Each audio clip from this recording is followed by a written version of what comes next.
Well, hey, everybody. We are starting something new today. We've wrapped up the fruits of the Spirit. And over the course of the summer, we're looking at the 1960s, hippies and flower power and groovy and Beatles and first person on the moon and JFK and MLK's assassination and all the things that were part of the 60s, that resistance to authority and that kind of rebellion against authority. And so we're doing that in Bible class. We're having a great time doing it. We'd love to have you join us at 8:45 on Sunday morning.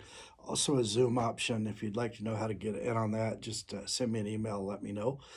But this past Sunday, we were talking about just rebellion and how in the 60s we had these huge gatherings, um, and that began protest and began to change the culture and change society through these huge gatherings.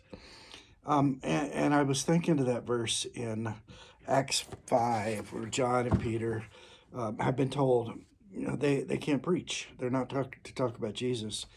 And Acts 5:29 reads like this: Peter and the other apostles replied, "We must obey God rather than human beings." And, in the Bible, rebellion against authority is often frowned upon strongly. Paul did a whole chapter, Romans 13. Take some time to read that this week. It talks about how the government is God's servant and we are to honor and respect the government. But then there's some other times in the Bible where rebellion is not just okay. Rebellion is the right thing to do. Rebellion is needed. Rebellion is rewarded. And one of those is in Acts 5. Jesus has told the disciples clearly, go and be my witnesses. He said, go and make disciples in Matthew 28. And here the government saying, no, you can't do that. You got to shut up talking about Jesus.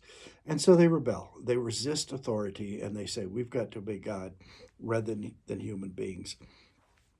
And those aren't the only examples. Take some time this week to read Daniel 3 and Daniel 6, and you'll see Daniel's three buddies, Shadrach, Meshach, and Abednego, resisting authority, rebelling against authority. You'll see Daniel himself rebelling against authority.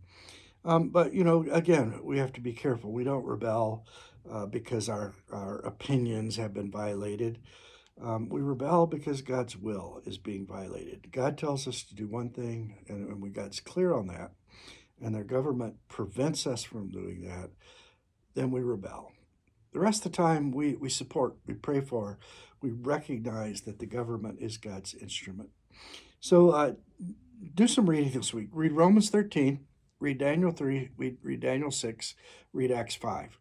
And we'll get together on Sunday and we'll talk a little bit more about the 60s and this idea of the resisting authority. Have a great week. Bye bye.